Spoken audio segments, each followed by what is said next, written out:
안녕하세요. 일신사입니다. 저희 채널에는 신박한 사연들이 많이 있으니 많은 분들의 구독 부탁드립니다. 이번 사연은 찾아와서 행패를 부리던 시어머니의 뺨 3대를 때려 내쫓았다는 며느님의 사연인데요. 무슨 일이 있었던 걸까요? 함께 보시겠습니다. 안녕하세요. 저희는 결혼 5년차 부부입니다. 예쁜 4살짜리 딸 키우고 있어요. 순한 편이라 키우는데 별로 힘들지도 않고 애교도 많아 아이 때문에 너무 행복합니다. 1년 육아 휴직 후에 복직해서 맞벌이하며 살고 있어요. 시어머니와는 연 끊었는데 얼마 전에 집에 찾아와서 저를 밀치고 아이 보는 앞에서 손까지 올리더니 번쩍했습니다. 시어머니한테 뺨을 맞은 것이죠. 저도 모르게 손이 올라가 시어머니 뺨을 3차례 때렸습니다. 남편은 시어머니가 집에 들어오면서 소리 지르기 시작했을 때 탁자에 핸드폰을 올려놓고 영상 촬영을 했습니다.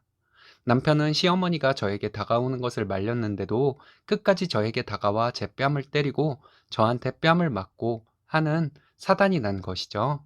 시어머니는 저에게 뺨을 맞고 주저앉아 한참을 울다 갔습니다. 경찰에 신고한다고 하더군요. 남편이 시어머니에게 먼저 때린 사람이 누구인데 신고할 테면 하라고 하고 내쫓았어요. 저희는 3년간 연애하고 결혼했습니다. 시댁에 인사를 드린 후로 몇 번 찾아뵙는 동안 별 문제는 없었어요. 저희는 결혼할 때 양가에 손 벌리지 않고 둘만의 힘으로 시작하자고 했습니다. 이것은 남편이 제안한 것이었어요. 저희 친정은 좀 넉넉한 편이고 시댁은 어려웠거든요. 남자 입장에서 본인 집에서 뻔히 나올 것이 없는데 처가에서 도움을 받으면 너무 미안할 것 같아서 이런 제안을 했던 것이라고 합니다. 시어머니는 남편의 새어머니예요. 그것도 남편이 성인이 된 후에 들어온 분입니다. 근데 시어머니는 몇 번 본 이후로 언젠가부터 철이 없다 할까 하는 행동을 하기 시작했습니다. 제가 결혼 전에 시댁에 갈 때 빈손으로 간 적은 없었습니다. 한 번은 시어머니가 그냥 돈으로 주지 그랬냐 이런 말씀을 하시더군요. 기분이 참 그랬습니다. 그래도 그냥 넘어갔죠. 그냥 넘긴 것이 잘못이었는지 그 이후부터 시작이 되었어요. 생신이거나 무슨 날만 되면 이거 사달라 저거 사달라 하는데 금액대도 3, 40만 원짜리 그런 날이 자주 있는 것은 아니지만 솔직히 부담되었습니다. 남편은 그때 그냥 한 귀로 듣고 한 귀로 흘리라고 하는데 제 입장에서는 어디 그게 되나요? 그래서 상견례 때 말을 바꿀까 봐서 걱정을 했습니다. 예단 어쩌고 하실까 봐요. 그런데 상견례 때는 안 하는 것이 맞는 것이라고 하더니 둘이서 알아서 결혼하는 것인데 우리가 뭘 바라겠냐 하는 식으로 얘기하더군요. 양가에 둘만의 힘으로 결혼하겠다고 말해 놓았는데 친정은 여유가 좀 있어서 신혼집을 해주겠다 하셨습니다. 남편이 거절을 해서 아빠가 사내놈이 절해야 한다고 좋아하셨습니다. 친정아빠는 대출을 끼면 이자가 아까우니 무이자로 신혼집 마련할 돈을 친정에서 빌려주겠다. 이것까지 거절하면 장인 성의를 무시하는 것이다. 이렇게 으름장을 놓아 아빠 말씀대로 하게 되었습니다. 남편은 너무 감사해서 어떻게 이 은혜를 갚아야 하냐며 감사하다는 말을 자주 했어요.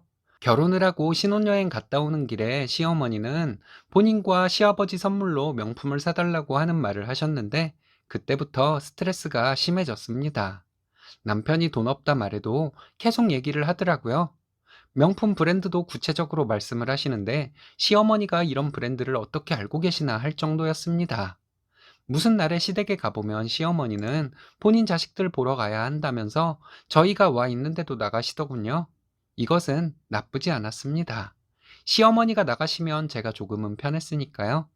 그런데 본인 자식들에게는 그렇게 퍼다 주면서 왜 피 한 방울 안 섞인 아들 장가 같다고 그렇게 바라는 게 많은지 정말 이해가 안 가더라고요. 시아버지는 남편과 저에게 미안해 하시지만 시어머니를 말리지는 않는 건지 못 하시는 건지 암튼 그랬습니다. 시어머니가 계속 뭐 해달라 하면서 압박을 하더니 나중에는 화를 내고 저에게 협박도 하더군요. 다른 집 며느리는 이런 것도 해왔더라. 저런 것도. 이러시다가 너는 시어머니한테 그 정도도 못 해주냐며 노골적으로 말하고 화를 내셔서 남편이 어머니 자식들한테 그런 거 요구하라고 했다가 난리가 난 적도 있었습니다. 시어머니는 그 후로 뭐든 꼬투리를 잡아 잔소리하고 화를 내고 그랬는데 나중에는 임신한 저에게 아들 아니면 지우라고 하더군요. 그 말에 인연을 끊었습니다. 갓난 아기 때부터 시부모님은 아이를 보지 못했어요. 한 번은 아기 본다고 저희 집에 오셨는데 제가 문 열어주지 않았습니다. 종종 신랑이 시아버지에게 사진과 동영상을 보내드리긴 했어요. 포기했는지 그 후에 찾아오지 않더라고요. 그 후로 몇 년 만에 시어머니가 집 앞에 나타난 것이죠.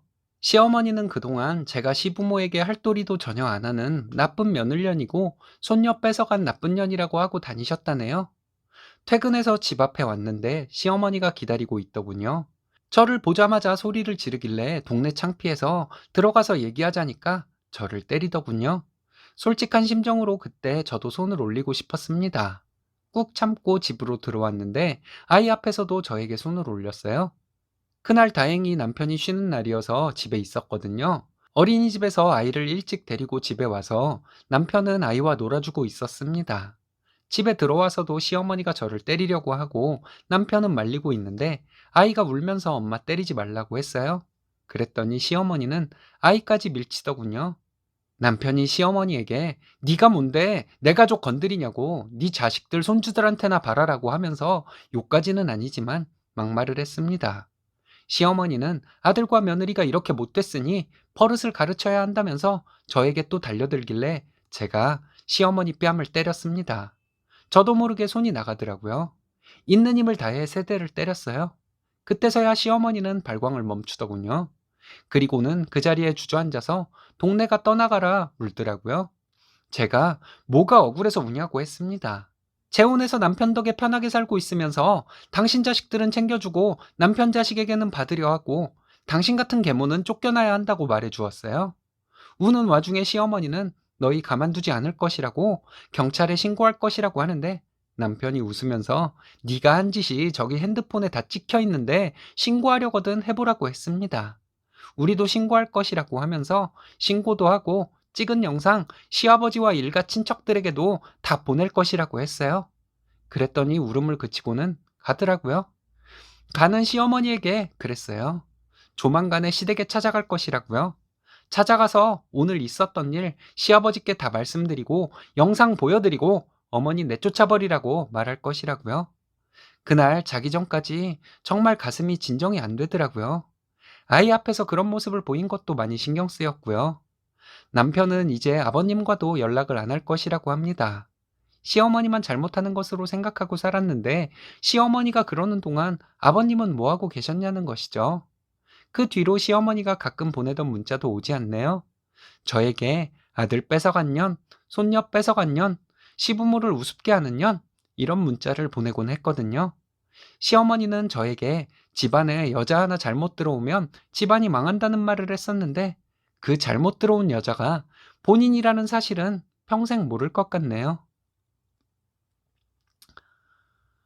결혼, 출산 모두 양가 부모님께 축하받을 일에 그렇지 못한 일들만 겪으셨네요. 이제는 시모도 쓰니님 부부가 무서워서 진상 떨지 못할 것 같습니다. 이제는 편안하게 사셨으면 좋겠습니다. 이번 사연은 복받은 줄 모르고 스니님에게 결혼 전 기선제압을 하려는 예랑과 예비시모에게 시원하게 파혼 선언을 했다는 분의 사연인데요. 함께 보시겠습니다.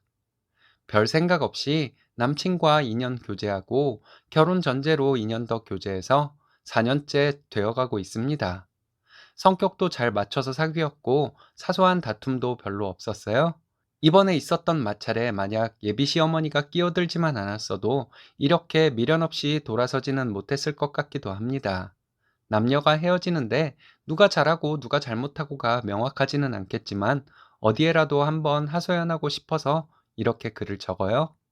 얘랑도 나름 참은 부분도 있을 거예요. 저도 정말 이건 아니다 싶은 것이 아니라면 대부분 참고 넘기는 성격이고요. 약속 시간을 늦는다거나 하는 사소한 일들은 무슨 일이 있겠지 정도 생각하고 좋게 좋게 넘어갔어요. 친구들이나 회사 동료들과 술자리를 가질 때에도 별 터치한 적 없고요. 그냥 술자리 간다고 하면 너무 많이 마시지 말고 집에 조심히 들어가라고 말한 것이 전부였습니다. 사적인 술자리에 여자들이 섞여 있다 해도 믿고 어울리지 마라, 집에 들어가서 연락해라 등등 여자친구로서 말하고 싶었지만 남친이 구속받는다고 느낄까 봐서 그러지 않았어요. 믿음에 대한 보답인지는 모르겠지만 다른 이성 문제로 다툰 적은 없었습니다. 그 외에도 친구들이랑 당구장을 간다든지 하는 것도 저와 만나는 시간 외에는 남친 마음대로 시간을 사용할 수 있도록 해주었죠. 일과 시간에는 전혀 연락하지 않고 점심시간에 잠시 통화하는 정도였습니다. 친구들이 너네 연애하는 것 맞냐? 결혼할 사이 맞냐? 등의 말을 했지만 저는 괜찮았어요. 물론 제가 속상하면서도 참기만 하고 그런 성격은 아니에요. 참을 만하니까 참은 것이었고 넘어갈 만하니까 넘어간 것이었습니다. 최근에 제 친구 한 명 때문에 남자친구와 다투게 되었고 다툼 중에 실망을 하고 있는데 남친이 제가 이런 사람인 줄 몰랐다며 시간을 갖자고 하더군요. 그럴 필요 없이 그냥 헤어지자고 했습니다. 제가 성격상 누군가가 징징거리는 것을 좋아하지 않습니다. 친구 중에 한 명이 좀 그런 스타일이에요. 남친이 생기면 남친 때문에 속상하다고, 헤어지면 헤어져서 속상하다고 징징거리는 스타일 있잖아요. 힘들다, 아프다, 덥다, 오늘 생리통 심하다, 쉬고 싶다, 출근하기 싫다 등등 부정적인 말만 가득하고 앓는 소리만 내뱉는 성격이에요. 물론 위로도 해주고 걱정도 해주고 하지만 남의 상황은 생각하지 않고 자기 힘든 것만 알아달라고 하면 저도 어쩔 수 없잖아요. 남친과 데이트 중에 친구가 저에게 톡이나 전화로 힘들다 아프다 하면 조용히 대처했거든요. 이번에도 남친과 함께 있는 시간에 또 징징거리는 톡이 왔길래 못 본 채 할까 생각도 했지만 남친이 친구 연락을 그렇게 씹어도 되냐며 자기 신경 쓰지 말고 답장하라고 하더라고요. 그래도 친구 때문에 데이트 시간 허비하는 것이 싫어서 지금 데이트 중이니 나중에 연락하겠다고 친구에게 톡을 보냈습니다. 바로 전화가 와서 구구절절 자기 힘든 얘기를 하는데 통화가 10분 넘게 이어졌어요. 남친도 핸드폰으로 게임을 하고 있더군요. 이건 아니다 싶어서 친구에게 미안하지만 나중에 얘기하자 했거든요. 그랬더니 지금 전화 끊으려는 것이냐? 친구가 힘들어하는데 잠깐 시간 못 내주냐? 넌 남친이 그렇게 소중하냐? 이러면서 별의별 욕을 다 섞어 화를 내더군요. 당황해서 아무 말 못하다가 이게 내가 이렇게 욕먹을 상황인가 싶어 남자친구가 옆에 있던 말던 저도 제 할 말을 속 시원하게 했습니다. 욕으로 받아쳤던 것은 아니었고 나도 내 개인 생활이 있는데 너의 감정 상태에 따라 내가 움직여줘야 하는 것은 아니라는 말을 강하게 주장한 정도였어요. 그렇게 통화를 끝냈는데 남친은 저를 이상하게 보고 있더군요. 너 화내는 거 처음 봤다고. 원래 성격이 이런데 자기 만날 때 숨겼던 거냐고. 친구한테 왜 그렇게 화를 내냐고. 지금까지 나한테 화냈던 것은 아무것도 아니었네. 이러더군요. 남친의 말과 행동이 정말 아니다 싶을 때 정색하면서 그러지 말라고 차분하게 말을 한 것이 화가 났을 때 제 마음을 표출한 것의 전부였습니다. 그래서 제가 이러이러한 상황들이 이어져 왔고 참다 참다 오늘 터진 것이었고 친구가 다짜고짜 이러이러한 심한 욕까지 하면서 쏘아붙이는데 나도 참고만 있을 수는 없었다고 했거든요.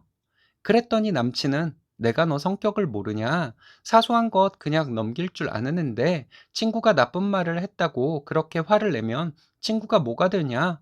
힘들어서 너한테 속풀이 좀 하려고 전화한 것 같은데 좀 받아주지. 이러면서 제 친구 편을 들더라고요. 솔직히 남녀노소를 다 떠나서 세상에 안 힘든 사람이 어디 있겠어요? 어린아이도 나름의 고민이 있을 텐데요. 자기 힘든 것을 표현하는 방식의 문제라고 생각하는데 아닐까요? 그래서 저는 남친에게 매번 친구가 이렇게 힘들다고 하는 게 정상이냐, 어쩌다 있는 일이라면 위로의 말을 해줄 수 있는데 자주 이러면 더 이상 해줄 말도 없다 했더니 남친 하는 소리가 그래도 친구면 받아줘야지 그렇다고 그렇게 화를 내냐는 것이었습니다. 쉽게 피로한 사람도 있고 자주 아픈 사람도 있다고 하길래 매번 곧 죽을 사람처럼 징징거리는데 듣는 사람이 짜증나는 것이 잘못이겠냐 했습니다. 남친은 저에게 너처럼 건강한 애는 아픈 거 잘 몰라서 하는 소리 아니냐더군요. 주위 친구들에 비해서 딱히 체력 관리를 하거나 하는 것은 없지만 비교적 건강한 것 같기는 합니다. 생리통도 잘 없는 편이고 가끔 있어도 참을 만하고요. 물론 그 고통이 다른 사람에겐 참기 어려운 수준일 수도 있겠지만 저는 참을 만하고 참기 힘들 정도여도 참고 남들에게 표출하지 않으려 노력하는 편입니다. 내가 아프고 힘든 것을 남들에게 내색해서 남들까지 마음 무겁게 할 필요는 없잖아요.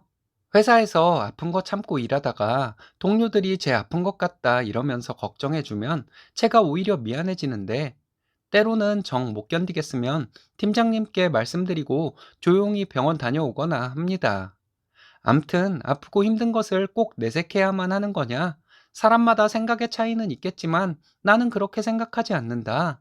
그렇다고 내가 친구가 아프다거나 힘들다고 하소연할 때마다 화를 낸 것도 아니고, 받아주다가 데이트하는 중이라는데도 계속 그러더니 욕까지 해서 나도 화를 낸 것이다, 이렇게 말했습니다. 적당이라는 것이 있는데 이 친구는 매달 생리통 때문에 아프다, 기침 좀 나온다고 감기 걸릴 것 같다, 종이에 베어서 따끔거린다 등의 짜잘한 일까지 내색하고 신경 써달라는 친구인데 그럼 내가 어떻게 해야 하는 것이냐 했습니다. 그랬는데 남친은 저에게 매정하답니다. 어찌되었든 아픈 건 사실이고 아파서 좀 알아주길 바라는 마음에 그러는 친구 격려도 못 해주냐고. 정말 착하고 배려심 깊고 남을 생각하는 사람으로 생각했는데 이런 줄 몰랐다고. 꼭 이중인격 같다고. 앞에서는 착한 척하고 뒤에선 그렇게 짜증내고 화도 내냐고. 무서워서 우리 결혼하겠냐고. 너 성격 이런 거 진작 알았으면 좋았을 것이라고. 처음 보는 거라 너무 당황스럽고 어이없고 내가 다 화가 난다고 이러는데 정말 할 말이 없어지더군요. 여러분들이 보시기에도 제가 그렇게 냉정한 것인가요? 그러더니 남친은 저의 이런 점이 너무 싫다면서 뜬금없는 소리를 하더군요. 저는 너무 표현을 안 한대요. 아프면 아프다, 힘들면 힘들다. 차라리 제 친구처럼 징징거리는 한이 있더라도 표현 좀 해주면 좋겠다고, 징징거리면서 애교를 부릴 수도 있지 않냐고 하는데 정말 어이없었습니다. 또 남친은 네 행동은 옳지 않다고, 게다가 넌 나를 사랑하는 것 같이 느껴지면서도 아닌 것 같다고, 남들은 자기 남자친구가 친구들이랑 시간을 가지면 평소보다 더 연락하면서 어디냐 뭐하냐 묻는데 넌 재밌게 놀다 조심히 들어가란 말밖에 없었다고, 그럴 때마다 사랑 못 받는 느낌이 든다고 또 어이없는 소리를 하더라고요. 그리고 또 남친은 암튼 친구가 정상인데 너와 다르니까 그냥 참다 못해 화를 내고 그런 거라고. 네가 잘못한 거니까 친구한테 연락해서 먼저 사과하라고 이렇게 저를 비난하듯 말하는데 어디까지 가는지 저는 듣고만 있었습니다. 결혼을 전제로 만나는 사람이 있다 해도 구속받는다는 느낌 주기 싫어서 친구들과 보내는 시간 방해하지 않으려고 했던 것뿐인데 그것을 남친은 서운하게 느꼈다는 것에 충격을 받았네요. 제가 표현을 잘 안 하는 성격이기는 하지만 할 것은 하고 안 할 것은 안 하는 것뿐인데 남친에게는 저의 방식이 잘못된 방식으로 여겨졌나 봐요. 걱정할까 봐서, 누군가에게 부담 주기 싫어서 내색을 안 했을 뿐인데 그게 잘못이라고, 옳지 못하다고 하는데, 그렇죠. 곁에 있는 사람에게 힘들거나 아플 때 기댈 수는 있겠죠. 하지만 사소한 것까지 자주 기대려고 하면 받아주는 사람에게도 한계가 있는 것 아닐까요? 솔직히 그때 남친이 제 편에 서서 한마디라도 해주길 바랬거든요. 그런데 끝까지 친구 편에 서서 친구한테 전화로 먼저 풀어주라더군요. 사소한 것 하나하나 친구를 위할 줄 모르는 사람이라면 싫대요.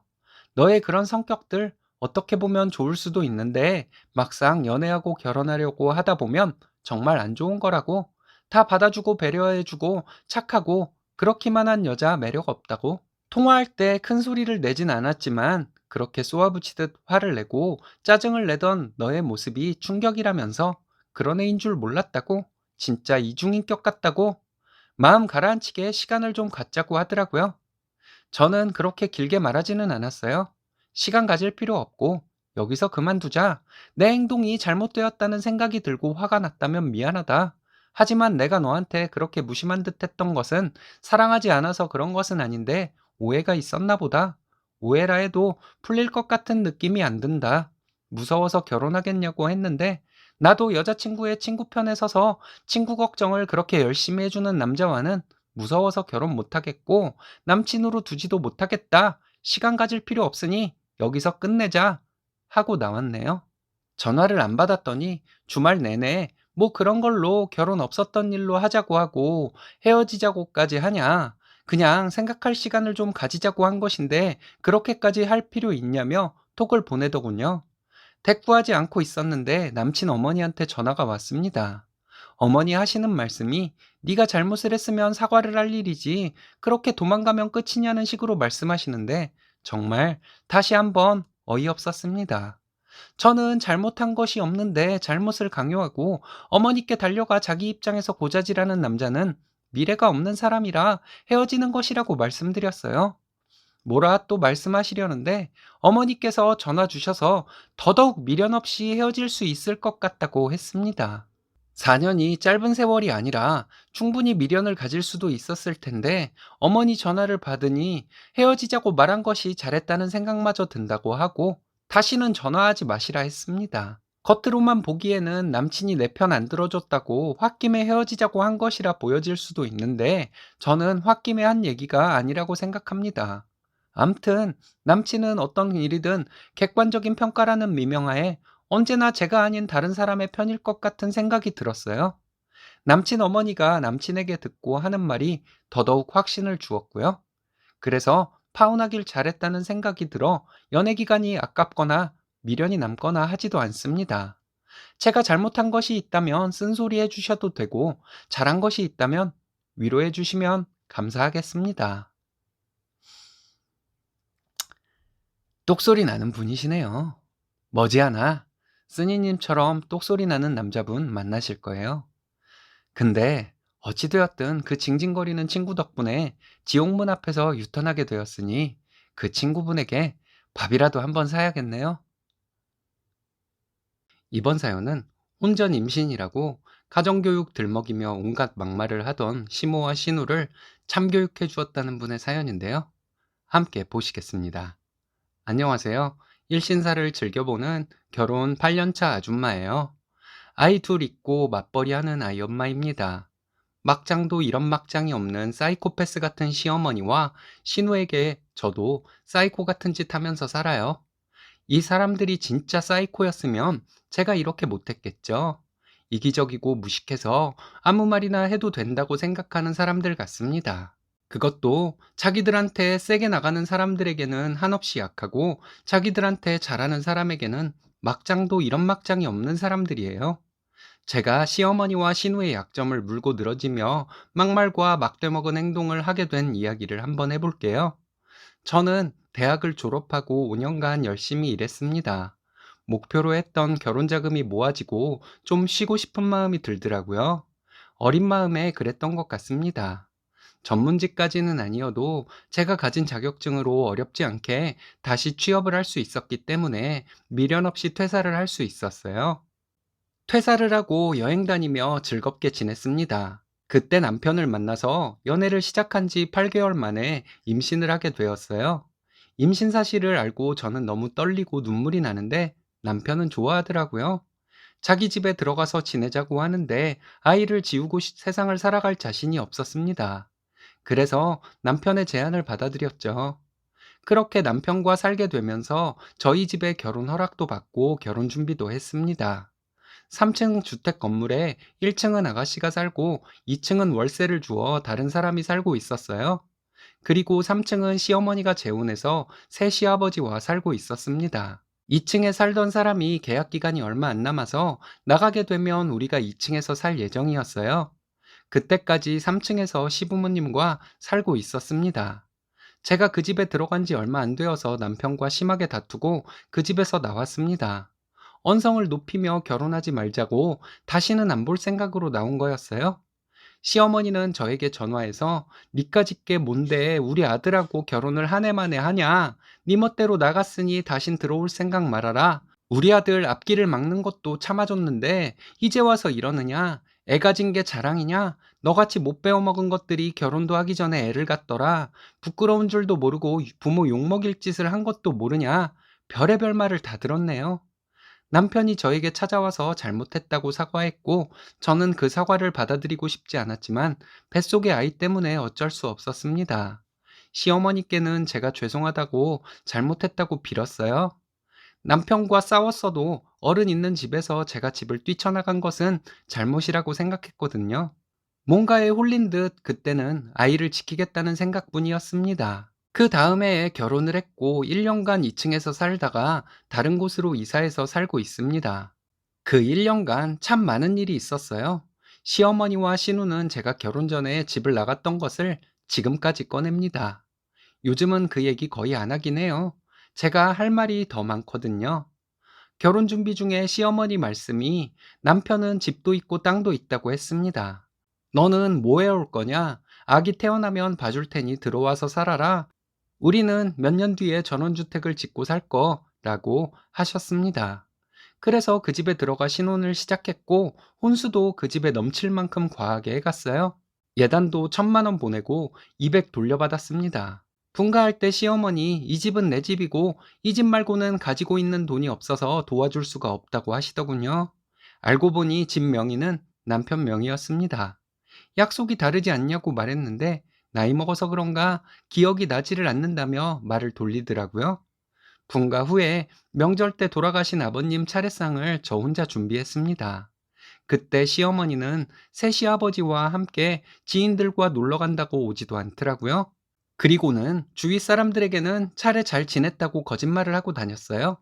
다 큰 자식들이지만 이게 얼마나 자식들에게 상처를 주는 행동인지 생각도 없는 것 같더군요. 한 번은 어버이날 시댁에 가는 날짜와 시간을 남편과 신우가 정했는데 남편이 갑자기 일이 생겨서 아가씨네와 따로 가게 되었습니다. 그랬더니 아가씨는 저에게 전화를 해서 성질을 내더니 욕까지 퍼붓더군요. 내가 자기보다 나이가 어리지만 그래도 새언니인데 그런 쌍욕을 할 수 있는지 너무 화가 났었어요. 우리 아들 100일 때 친정에서 팔찌 반지 등등 해주셨습니다. 시어머니가 애한테 이런 걸 해주는 게 얼마나 무식한 것인지 아냐고 하면서 정작 시어머니는 떡이랑 음식만 잔뜩 싸가지고 가셨습니다. 첫째가 3살 때 제가 유산을 했어요. 다른 가족들 앞에서 시어머니는 남편에게 네가 많이 챙겨줘라, 힘들 거다, 여행이라도 다녀와라 하셨는데 저한테 전화로는 여자가 몸 간수 못해서 그런 것이라고 하셨습니다. 아직도 큰 상처로 남아있네요. 사람에게 상처를 줘서 이 악물게 하면 뭐가 이득이 된다고 이러시는지 시어머니와 신우 둘 다 참 이해가 가지 않네요. 이외에도 정말 많은 일이 있었는데 간단하게 적을게요. 친정에서 쌀 보냈더니 시어머니 왈 요즘 쌀값 싸더라. 제가 혼전 임신이라고 말끝마다 가정교육 사소한 일 가지고 난리를 쳐서 제가 빌고 끝낸 일도 참 많았어요. 결혼하고 몇 년 뒤에 남편이 지금 시어머니와 살고 있는 새아버지가 사실은 3번째라고 하더라고요. 남편은 아무 생각 없이 한 말이었고 저도 알고 있는 줄 알았대요. 그렇게 저에게 혼전 임신 가지고 가정교육 들먹이더니 남편은 시어머니가 아버님과 혼전 임신으로 낳은 첫째였습니다. 그리고 신우는 결혼 전에 아이를 지운 적도 있더군요. 제가 속으로 그랬어요. 남편아, 이런 것은 진작 말해줬어야지. 둘째가 태어나고 시어머니는 병원에 오시지도 않더군요. 이 일로 남편도 화가 많이 났었습니다. 신우 아이들에게 저희는 때때마다 해줄 거 다 해줬어요. 입학한다고 생일이라고 선물도 주고 용돈도 보냈는데 돌아오는 것은 트집 잡아 지랄 떠는 것밖에 없었습니다. 둘째 태어나고 시어머니가 병원에 안 온 것 때문에 남편은 한동안 괴로워했습니다. 그때부터 말은 안 해도 자기 엄마를 미워하기 시작했던 것 같아요. 남편과 한동안 많은 얘기를 했습니다. 내가 지금까지 시어머니와 아가씨가 무슨 소리를 해도 참고 살아온 것은 내 아이의 할머니이고 고모라서 참은 것인데 그 자리를 포기한 사람들이니 이젠 참지 않을 것이라고 말했어요. 남편은 제 마음대로 하라더군요. 처음 시작은 시어머니의 혼전 임신 이야기였습니다. 시댁에 신혼에도 와 있고 새 시아버지도 있었는데 시어머니가 그날 뭐가 그리 심통이 났는지 저에게 혼전 임신을 들먹이면서 가정교육을 운운하더군요. 제가 집안 내력인가 보죠 했더니 그게 무슨 소리냐길래 어머니가 혼전 임신으로 땡땡 아빠 낳았잖아요. 요즘이야 혼전 임신 흠도 아니라고 하지만 어머니 때는 정말 집안이 뒤집어질 일이었는데 어머니가 엄청 밝히셨나 봐요. 이렇게 말했습니다. 시어머니는 놀란 표정으로 말을 못 하시더군요. 어머니는 도대체 가정교육을 어떻게 받으셨길래 그 시절에 혼전 임신을 하셨어요? 아니면 어머니는 어린 나이부터 많이 밝히는 체질이었나? 이렇게 말했더니 시어머니 말 더듬으면서 동문서답을 했습니다. 그 후부터 시어머니 만나기만 하면 제가 나서서 우리 첫째를 혼전 임신으로 낳았다는 얘기를 괜히 꺼냈어요. 그리고 바로 시어머니가 혼전 임신이었다는 사실과 가정교육을 들먹였죠. 시어머니 그 얘기를 할 때마다 어쩔 줄 몰라 했는데 한 번은 성질을 내시더라고요. 그래서 저도 같이 성질 냈어요. 어머님은 내가 혼전 임신이라고 그렇게 가정교육 들먹여 놓고 나는 그러면 안 되냐고 했더니 어른한테 그러면 안 되는 거라고 하시더군요. 그때 정말 이성을 잃고 막말 좀 했습니다. 어른이 어른다워야 어른 대접 받는 거라고요. 화가 나서 미칠 것 같았지만 웃으면서 얘기해야 시어머니가 더 충격을 받을 것 같아서 끝까지 웃는 표정 유지했어요. 계속 놀리듯이 얘기했고요. 그리고 지금 아버님이 세 번째 아버님인 것도 얘기하면서 어머니는 그렇게 남자 없으면 못 사시냐고 물어봤습니다. 외로워서 재혼한 것은 이해하겠지만 남편과 아가씨의 아버지 제사나 차례는 같이 지내야 하는 거 아니냐고 했어요. 그런 것도 가정교육으로 못 배우셨냐고 앞으로 행동을 어떻게 해야 할지 생각하고 사시라고 했습니다. 예전 같았으면 남편이 저에게 소리 지르고 난리가 났을 텐데 둘째 때 시어머니가 병원에 오지 않은 것 때문인지 아무 말 없었네요. 진짜 남편과 저는 시어머니 신우 아니면 싸울 일도 없었거든요. 시어머니에게 제가 막 나가기 시작한 이후로 남편과 사이가 더 좋아졌어요. 제가 적으면서도 사람 사는 게 참 이상하다는 생각이 드네요. 그리고 아가씨가 아이 지운 것도 들먹였습니다. 그때는 이미 시어머니가 저한테 잘할 때였는데요. 제가 시어머니에게 하는 것을 보고 자기도 조심해야겠다고 생각했나 봐요. 저한테 그전처럼 싸가지 없게 굴지 않더라고요. 시댁에서 밥 먹다가 신우 남편도 있는데 아가씨는 혼전 임신은 아니지만 아이 지운 적도 있다면서요? 이 말을 뜬금없이 말해버렸습니다. 시어머니와 신우 얼굴이 확 굳어져 버리더군요. 그리고 고모부가 무슨 소리냐고 놀라서 묻는데 다 아는 얘기니까 부끄러워할 필요 없다고 그랬어요. 분위기를 보니까 아가씨가 아이를 지운 것이 고모부랑 그런 것이 아니더군요. 그런 사실은 저도 몰랐거든요. 고모부와 연애할 때 그런 건 줄 알았다고 제가 괜한 말을 꺼냈나 보다고 미안하다고 했어요. 근데 솔직히 신우가 고모부 만나기 전에 다른 남자와 아이를 지웠다는 사실이 잘 됐다는 생각이 들었습니다. 나를 그렇게 괴롭히고 욕도 하던 신우니까요. 시어머니와 신우 때문에 남편과 이혼 위기가 몇 번 있었는데 나도 똑같이 갚아준 것뿐이라고 생각했어요. 시어머니가 전화로 그런 얘기는 왜 해가지고 부부 사이 나빠지게 하냐고 화를 내시더군요. 어머니는 그럼 이모님들과 이모부님들 앞에서 내가 혼전 임신이라고 가정교육 어쩌고 하던 것은 왜 하신 것이냐고 물었어요. 어머니가 아가씨 가정교육을 잘못 시켜서 그렇게 남자랑 자고 다닌 것인데 왜 저를 원망하냐고 했죠. 그런 일이 있고 시어머니와 신우는 저에게 잘하더라고요. 제 눈치를 보고요. 남편과 사이도 좋아졌어요. 특별한 날 아니면 시댁에 잘 가지 않지만 가면 한 번씩 뒤집어 놓고 옵니다.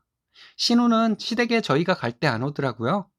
제가 매친한이 커서 그런지 성질이 더러운 것인지 모르겠어요.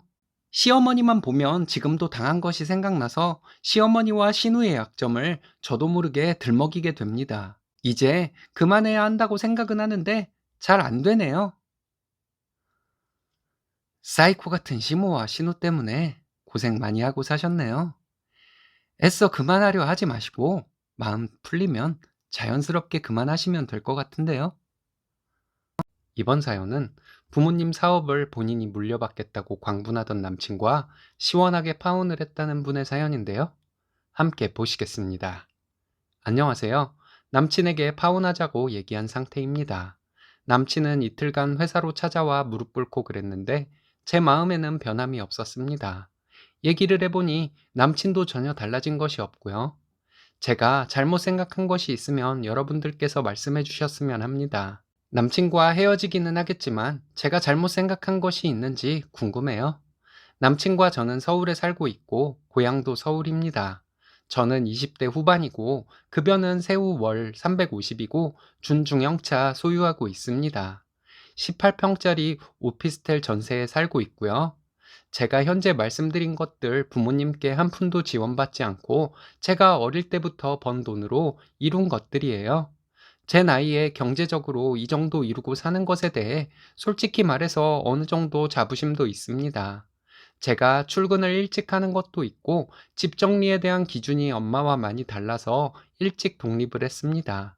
엄마와 싸우고 독립하거나 한 것은 아니고요. 현재 다니고 있는 직장, 처음에는 1년만 하고 다른 일 찾아볼 생각이었어요.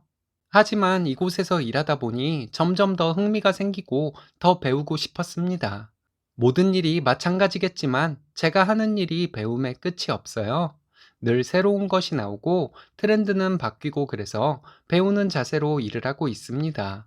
첫 직장은 같은 일을 했지만 최저도 안 되는 급여를 받고 하루 10시간 넘도록 서서 일하고 너무 힘들었습니다. 1년도 못 채우고 그만두게 되었고 이 일을 1년만 더 해보고 그만두자는 생각으로 현재의 직장에 들어오게 된 것이었어요. 현재 직장은 대우가 참 좋습니다. 복지가 대기업 수준이고 하루 8시간 근무하면 퇴근해요. 그래서 오래 있고 싶은 곳입니다. 남친은 만난 지 1년 반 되었는데 나이는 34살입니다. 저도 어린 나이라고 할 수는 없고 남친은 결혼에 대해 자연스레 얘기를 꺼냈어요.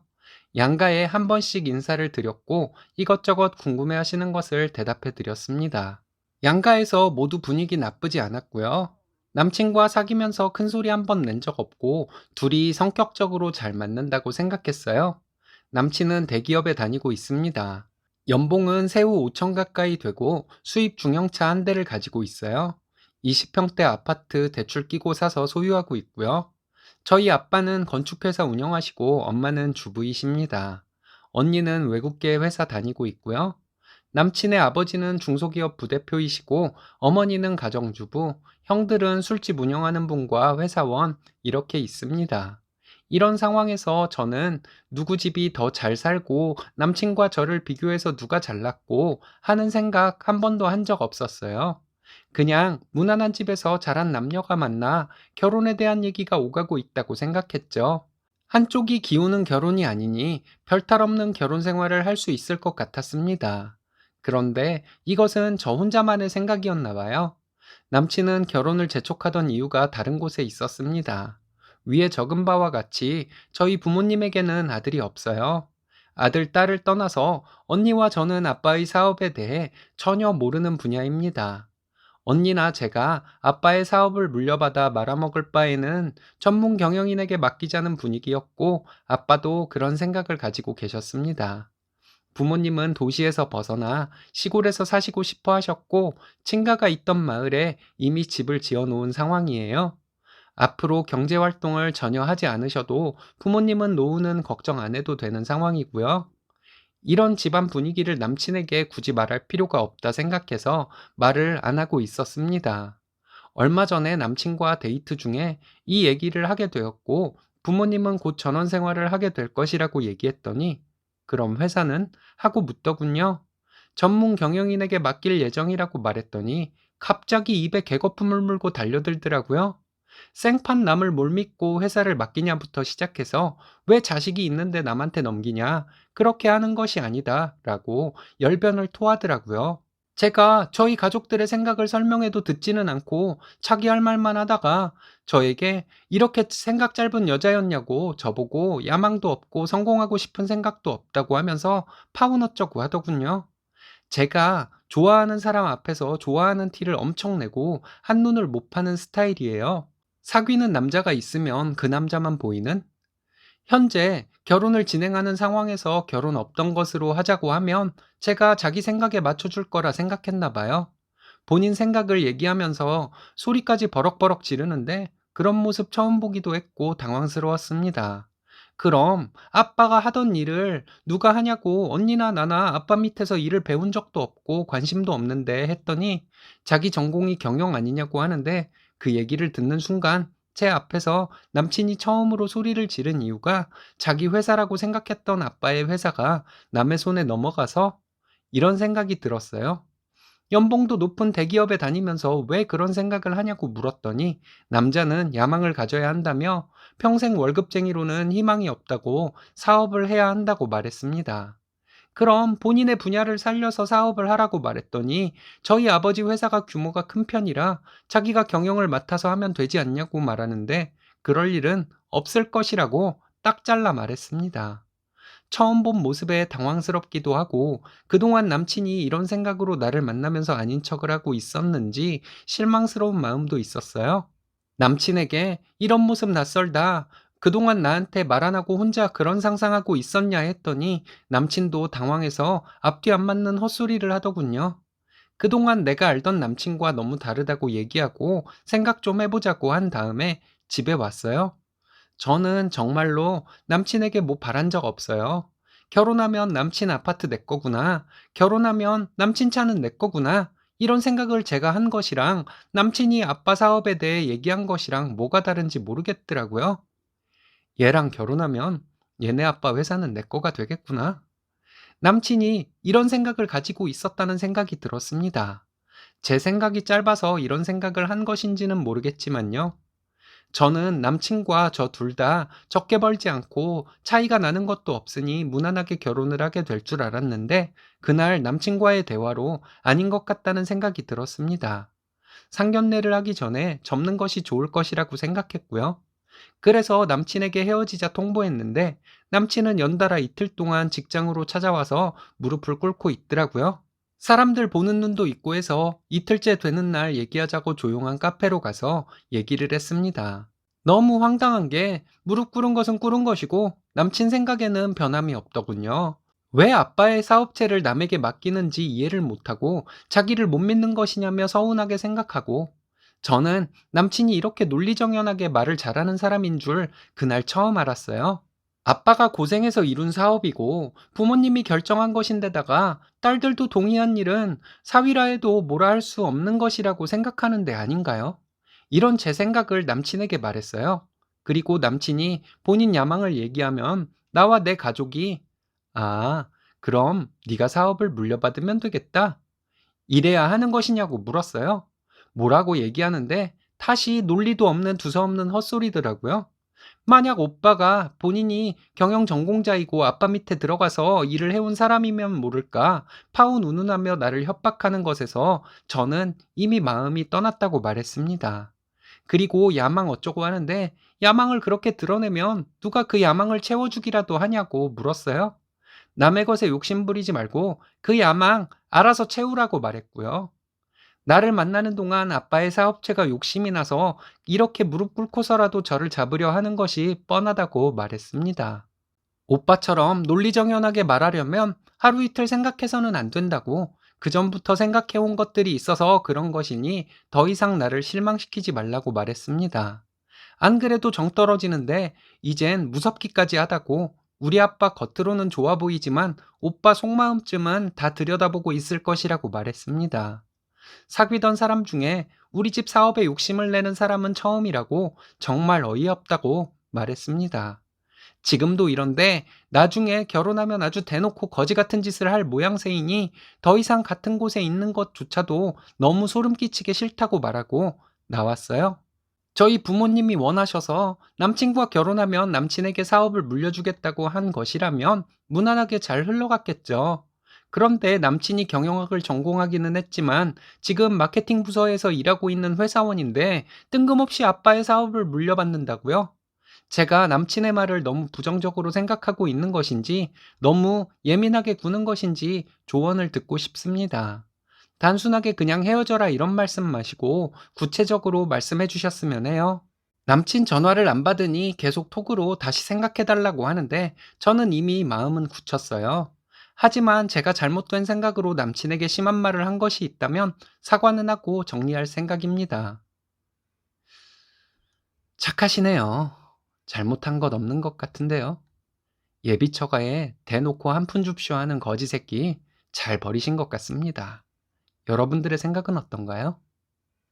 이번 사연은 아버지의 상관녀 아들을 파혼하게 만들었다는 분의 사연인데요.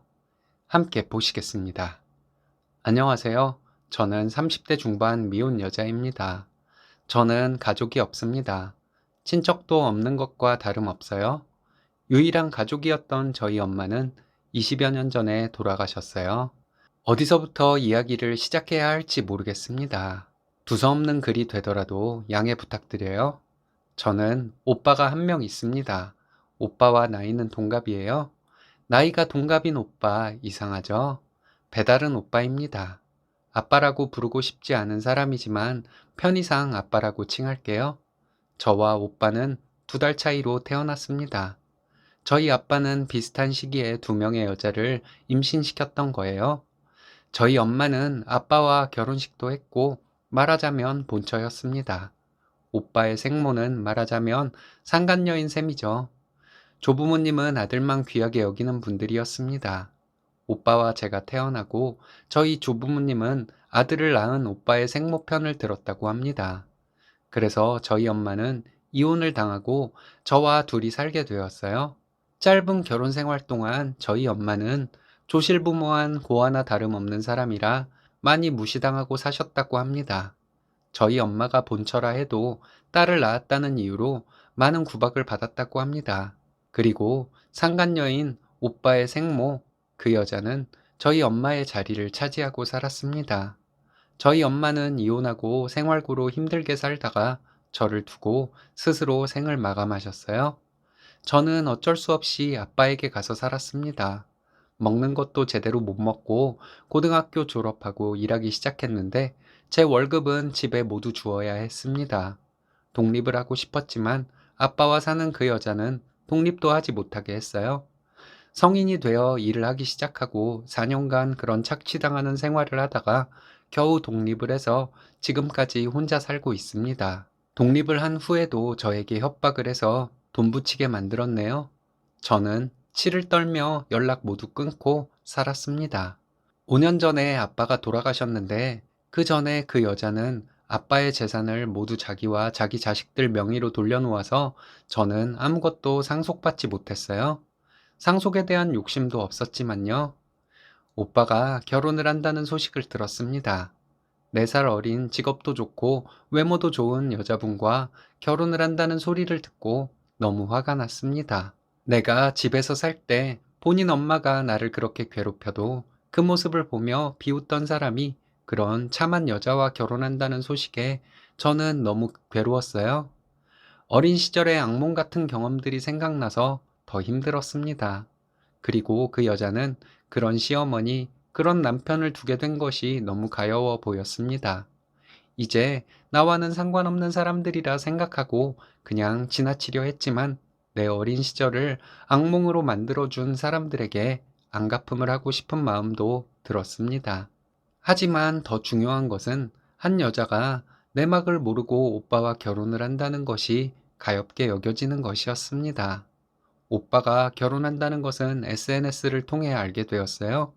저를 사람 취급도 안 하던 그 여자의 아들이 멀쩡한 여자와 결혼을 한다니 너무 싫었습니다. 오빠의 결혼 상대인 여자는 이 사실을 모르고 결혼할 텐데 같은 여자로서 예비 신부가 가엾다는 생각도 들었고요. DM을 보내 그 여자분과 만났습니다.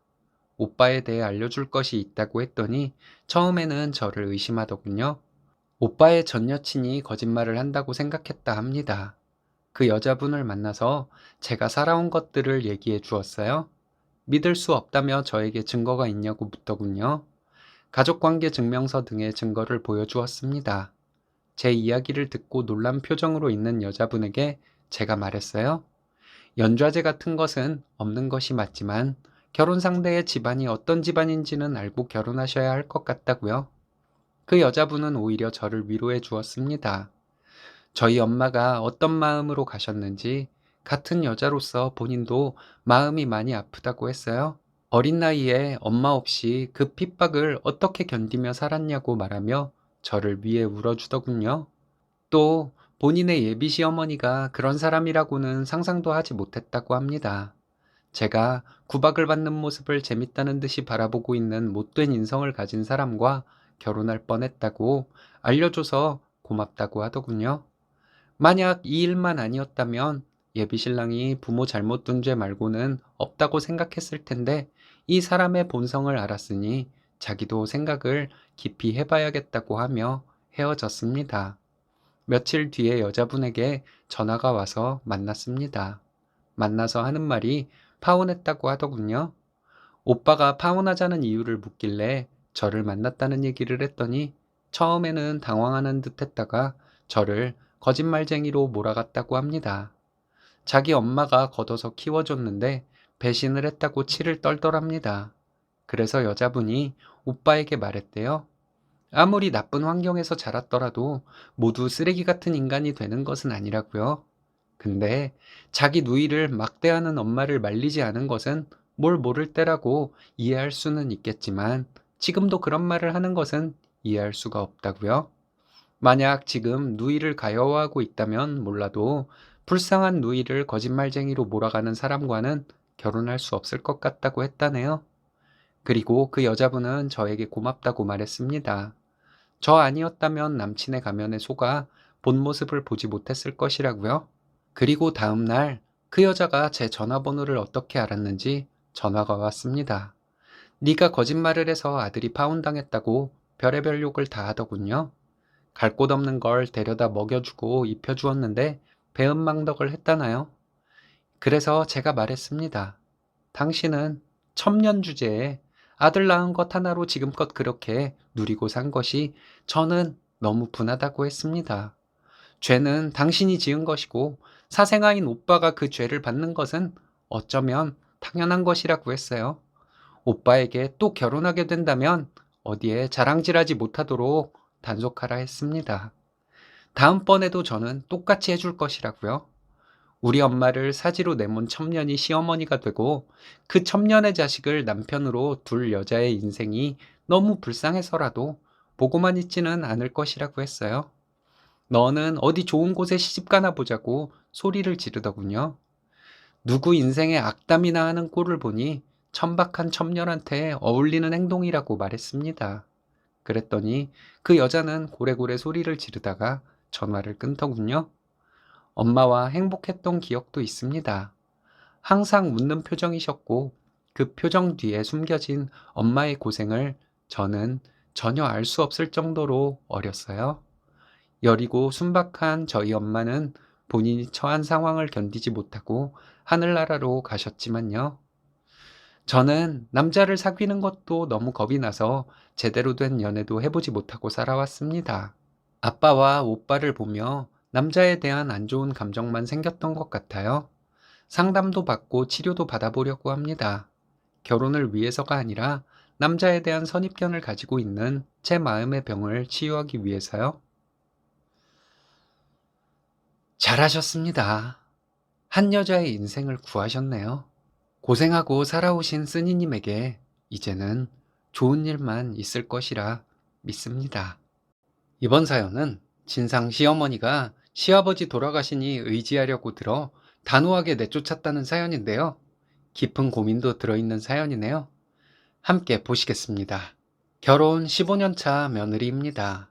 연애 기간도 5년으로 짧지 않았습니다. 남편과 저는 서로에게 상처가 될 만한 말들 조심하며 연애했고 결혼 생활까지 이어졌습니다. 그래도 싸워는 봤어요. 결혼 후에는 더욱더 선을 넘지 않으려 남편과 서로 노력하고 지킬 것은 지키고 살아왔습니다. 시아버지는 젠틀하시고 멋진 분이십니다. 20대 때는 그렇지 않았던 남편도 점점 아버님을 닮아가는 듯해서 만족하며 살고 있습니다. 저희 시아버지 능력도 좋은 분이셨지만 언제나 가족을 먼저 생각하시고 주변에서 악처라는 평가를 받는 시어머니를 끝끝내 존중해 주신 분이세요. 시어머니의 막말과 며느리에게 상처를 주는 행동들이 시아버지의 덕과 지혜로움으로 많이 덮여졌다 생각합니다. 남편과 맞벌이로 지금까지 살아왔지만 양가에 손 한 번 안 벌려봤습니다. 어려울 때도 있었어요. 당장 다음 달 카드값 메울 돈이 부족할 때는 정말 눈앞이 캄캄했습니다. 남편이 실직을 해서 2년간 백수로 지낼 때 남편이 풀죽어 있을까봐 마음 편히 지내도록 배려했습니다. 친정에서는 사업을 해보라고 넉넉지 않은 와중에 저를 밀어주셨습니다. 밤낮 없이 열심히 일해서 일궈온 제 사업이 3년 만에 빛을 보기 시작했습니다. 저희 남편의 내조가 큰 힘이 되었다고 느꼈습니다. 사업에 온 신경을 쏟던 제가 어느 정도 정신이 들 무렵 남편도 재취업을 할 수 있어서 많이 넉넉하게 살게 되었습니다. 밤낮으로 일하느라 바쁜 저에게 항상 나쁜 며느리 취급, 도리도 모르는 며느리 취급하던 시어머니. 그때는 시어머니의 시자짓에 기분 나빠할 틈도 없었네요. 워낙 바빴거든요. 사업이 잘 되어 월 1,000이 넘는 돈을 벌고 많을 때는 3,000이 넘는 돈을 벌 때 시어머니는 저에게 나가서 돈 버는 것이 그리 중요해서 가족들을 나몰라라 하고 뭔 짓을 하고 다니냐는 말씀을 하셨습니다. 그 말에 받은 충격이 아직도 가시지 않고 있습니다. 열심히 일해왔고 매출도 잘 나와 잘하면 대출 없이 서울의 아파트를 살 수 있을 날이 머지 않았다는 저의 말에 너 하는 일이 언제까지 잘 될 줄 아냐는 악담, 이런 말이 나오는 이유가 뭘까 하는 생각에 뜬 눈으로 밤을 새운 적도 있네요. 저는 남편에게도 시댁에도 잘하려고 노력했지만 바보처럼 무조건 내내야 하는 스타일은 아닙니다. 그렇다고 기분에 따라 어른에게 큰소리치고 막말을 하지는 않았습니다. 결국 남편이 저 가엾다고 시어머니와 대판 싸웠습니다. 남편도 어른에게 막말을 하며 대드는 스타일은 아닙니다. 살아보겠다고 하는 본인 마누라 안쓰러워 그랬겠죠. 그때 시어머니가 다시는 오지 말라고 하셨습니다. 그것도 아이들 있는 데서 그런 말씀을 하셨습니다. 남편은 애들 챙겨 나오라고 저에게 언성 높여 말하고 자리를 박차고 먼저 나갔고 저는 시어머니에게 다시는 안 오겠다 말씀드리고 나왔습니다. 쿨한 말투로 가라고. 가서 너희가 얼마나 잘 되나 보자는 시어머니 말씀에 그동안 잘하려 노력한 것을 후회도 했습니다. 내 남편을 낳아주신 분, 내 아이들의 친할머니인 분, 나를 사랑해주신 시아버지의 아내이신 분이니 내가 그동안 그리 당하면서도 그렇게 참아왔던 것들, 그 정도면 나름 잘했다고 스스로를 위로하고 다시는 잘하려 노력하지 않겠다 결심했습니다. 시아버지께서는 저에게 미안하다 하셨습니다. 시아버지의 덕으로 덮어지지 않을 행동을 시어머니는 하고 말았다는 생각이 들었습니다. 아버님은 아들네를 걱정하는 시어머니의 마음이 잘못 표현된 것이라 하셨지만 아버님의 그 말씀마저도 도저히 믿어지지 않았습니다. 처음으로 시아버지께 반발을 했습니다. 저희 부모님은 안 그러신다 말씀드렸습니다. 저희 부모 형제들은 언제나 괜찮다고 잘 될 것이라고 한다 했습니다. 남편이 실직했을 때도 친정에서는 사위 자존심 상할까 노심초사하셨다고 했습니다. 제가 이런 말을 한 후로 아버님은 미안하단 말씀뿐이셨습니다. 멋진 아버님이 아프셨습니다. 완치가 힘들다는 췌장암으로 2년 투병 끝에 돌아가셨습니다. 투병하시는 동안 며느리로서 병수발도 제대로 못 해드렸습니다. 돈이 드는 일들은 처리해드렸습니다. 저에게 큰 사랑을 보여주신 아버님께 저도 몸으로 부대끼며 사랑을 보여드리고 싶었는데 뜻대로 되지 않았습니다. 일이 바빴다는 핑계를 대고 있습니다. 그것도 남편을 비롯한 주변 사람들이 저를 대변해주고 있어서 아버님께 더 죄송한 마음입니다. 시아버지 돌아가시고 한동안 힘들었습니다. 본인 아버지가 돌아가셨는데 남편은 오히려 저의 우울감을 살피며 살았습니다. 남편의 보살핌과 사랑으로 일을 계속해 나갈 수 있었습니다. 시아버지 돌아가시고 혼자 살게 된 시어머니, 저희와 함께 살겠다 하셨습니다. 누나 한 명 있는 남편, 요즘 아들, 딸 구별하지 않는 세상이긴 하지만 신우는 외국에서 살고 있어 시어머니를 모실 수가 없었습니다. 시어머니는 혼자 살기 너무 외롭다고 하시며 저희와 함께 살겠다고 당당하게 말씀하셨습니다.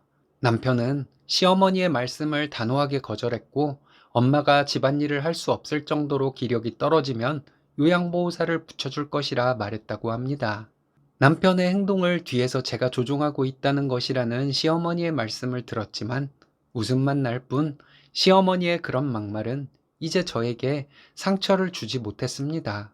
마음대로 생각하셔도 좋다고 말씀드렸네요. 아버님께 받은 사랑, 남편에게 받은 사랑 때문에라도 시어머니를 모시고 살까 하는 찰나에 시어머니는 결국 그런 말씀을 하심으로 본인의 인생길을 더욱더 외롭게 만드셨습니다. 아이들을 자꾸 보고 싶다는 핑계를 댑니다. 제가 미워 아이들 머리 한번 쓰다듬어 준 적 없는 시어머니가 아들보다도 훨씬 덩치가 큰 손주들이 보고 싶으시답니다. 아이들은 친할머니에 대한 정이 전혀 없습니다. 친할아버지와 외가에 대한 정과 그리움이 있을 뿐, 저와 남편의 잘못일까요? 저희가 아이들 앞에서 은연중에 한 말과 행동이 아이들을 그렇게 만든 것일지도 모르겠습니다. 시어머니는 본인의 잘못으로 인한 결과를 제가 못된 며느리라 벌어진 일이라 기억하고 있을 겁니다. 얼마 전에 저에게 사과를 하시며 고생 많다는 시어머니의 말씀에 몸서리가 쳐져 제 자신도 깜짝 놀랐습니다. 사람을 본인의 기분에 따라 대하는 시어머니, 그 사과가 그 당시에는 진심이었을지 몰라도 태도가 돌변할 것이 뻔한 분이라는 것을 알기에 좋은 소리 못했습니다. 이제 와서 마음에도 없는 말씀이 무슨 소용이겠냐 대꾸했네요. 남편도 시어머니 앞에서 평생 갚지 못할 은혜를 베풀어준 장인 장모를 모셔야 한다 했습니다.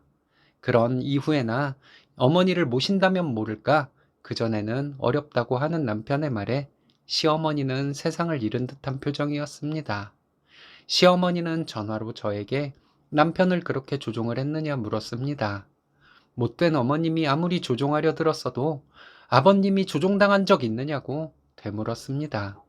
어머님이 남들에게 아무리 못되게 굴었어도 그리 못되게 굴고서도 분이 풀리지 않아 아버님도 함께 못되게 굴어달라 그렇게 빌었어도 아버님은 남들에게 싫은 소리 한 번 하는 것을 못 봤다고 했네요. 아버님과 똑같은 남편을 내가 무슨 힘으로 조종할 수가 있겠냐 했더니 시어머니는 아무 말씀 없으셨네요. 요즘 들어 아버님이 너무 그립습니다. 가시는 순서가 바뀌었더라면 하는 쓸데없는 상념에 사로잡혀 있는 시간이 저를 괴롭게 만드네요. 만약 그랬더라면 아버님으로부터 받은 사랑 조금이라도 갚을 수 있었을 것 같습니다. 훗날을 생각하다 보면 머리가 많이 아픕니다. 아버님과 남편으로부터 받은 사랑을 갚기 위해 시어머니 나중에 기력이 떨어지면 모시고 산다? 이런 생각도 안 해본 것은 아닙니다. 하지만 시어머니는 전생에 무슨 덕을 쌓았길래 멋대로 굴고 멋대로 행동해도 되는 것인지 남편과 아들, 며느리까지 그렇게 힘들게 만들며 본인은 스트레스 없이 살아놓고 노년을 평범한 사람들과 똑같이 살려고 하시는지 이 불공평함도 싫고 마음 약해지려는 제 자신도 싫습니다. 무슨 말씀이든 해주셨으면 합니다. 마음의 갈피가 잡히질 않아 너무 힘듭니다. 아, 고운 분으로 살기 위해 얼마나 많은 고민을 하고 사셨는지 느껴지는 글이네요. 어떤 판단을 하셔도 그 판단은 언제나 옳을 것이라는 생각이 듭니다. 복 받으시리라 믿습니다. 이번 사연은 시어머니가 남편에게 다시는 오지 말라고 했더니 남편이 시어머니에게 우리 셋이 고생 안 하겠네 라고 대답했다는 사이다 사연인데요. 함께 보시겠습니다. 결혼한 지 1년 조금 넘은 신혼입니다. 여러분들의 조언을 구하고 싶어 이렇게 글을 올려요. 지난 명절에 시댁에 가서 일하는 중에 시어머니가 신우 밥을 차려주라 해서 친정으로 가버렸어요. 시어머니에게 할 말 거침없이 다 했고요. 문제는 남편입니다. 남편이 제 편만 드니 오히려 고민되는 것이 있어요. 잘 읽어봐 주시고 여러분들의 지혜를 나눠주셨으면 좋겠습니다. 저희는 흔히 말하는 반반 결혼을 했어요. 집, 혼수, 결혼 비용 모두 반반했고 맞벌이 중이고요. 남편 보고 결혼한 것이기는 한데 시댁을 겪으면서 생각할수록 이상한 것들 투성이었습니다. 이래서 결혼은 집안을 보고 해야 한다는 것이었나 하는 생각도 들었어요. 저에게는 너무 이상한 일들인데 시댁에서는 너무 당연한 것들이 많았습니다. 그런 일들이 이해가 안 되고 부당하다는 생각에 반발심만 커졌습니다. 내가 너무 마음이 좁은가 하는 자책을 하던 때도 있었습니다. 다른 것은 아니고 왜 시댁에 가면 며느리만 일해야 하는 것인지 모르겠다는 생각이었습니다. 1년에 몇 번이나 있는 일이라고 이러냐 하시면 할 말은 없겠네요. 위에서 말했다시피 반반 결혼, 맞벌이 이렇게 결혼해서 결혼 생활을 하고 있는데요. 출산은 여자인 제가 하겠지만 이런 식으로 가다가는 시댁에 무슨 일이 있을 때마다 전후로 한 달 정도 스트레스를 받을 것 같았습니다. 남편이 사람도 좋고 배려심도 있는 사람이지만 사람 일은 또 모르는 것이니 말이에요. 시댁에 도착하면 너무나도 당연하게 시어머니가 부엌으로 부르십니다. 그럼 저는 부엌에 가서 시어머니와 일을 했어요. 명절 한 번을 겪었는데 나는 생판 모르는 사람들 먹을 음식 챙기고 뒤치다꺼리하고 끝도 없는 설거지에 정말 뭐 하고 있는 것인지 모르겠더라고요. 그냥 며느리 들였다는 이유로 너무나도 당당하게 일할 사람 하나 더 늘었다고 생각하는데 너무 어이가 없었습니다. 이런 전통적인 사고방식을 저에게 들이대려고 하면 전통에 따라 저는 집에서 살림만 하고 있어야죠. 결혼 비용은 또 어떻고요? 친정은 남동생이 하나 있고 사촌들도 거의 다 남자들입니다. 결혼한 사촌 오빠들 몇 있고요. 친정에서 큰 행사 같은 것이 있으면 며느리들을 비롯해 여자들이 해야 할 일 같은 것이 따로 있는 것이 아니었어요. 남녀 가릴 것 없이 다 같이 모여서 했습니다. 남자들은 여자들이 음식할 때 자기들은 도와주는 정도의 일밖에 못했다고 설거지나 뒷정리는 자기들이 나서서 하는 분위기예요. 이런 환경에서 자라서 그런지 시댁을 더 이해를 못했던 것 같기도 합니다. 명절에 시댁에 가서 끝도 없이 일만 하다가 뒤늦게 친정에 갔더니 저희 부모님 두 분만 계시더군요. 결혼이라는 것이 이렇게 불공정 거래인지 날이 갈수록 이해가 되지 않았습니다. 남편에게 짜증난다고 얘기를 하면 또 잘 받아주었어요. 그리고 자기도 일을 돕겠다고 돕는데 저와 남편만 일하고 있으면 뭐 하나요? 다른 사람들은 하하호호 놀기 바쁜데요. 며느리가 여자라서 부엌 일을 하는 것이라면 신우는 그럼 왜 일을 안 하고 손님처럼 왔다 가는지, 하루 종일 고무장갑 끼고 있는 저를 봐도 아무 생각이 안 드는지 저는 도무지 이해할 수가 없더라고요. 일이 많아 제가 몸이 힘드니까 뭐든지 거슬리고 짜증이 난 거겠죠. 신우는 결혼은 했지만 시댁이 있는 것도 아니에요. 신우 남편은 부모님 두 분 모두 돌아가셨고 결혼한 누님 한 분 있다고 들었습니다. 첫 번째 명절에 시댁에 가보니 신우네 가족이 와 있더라고요.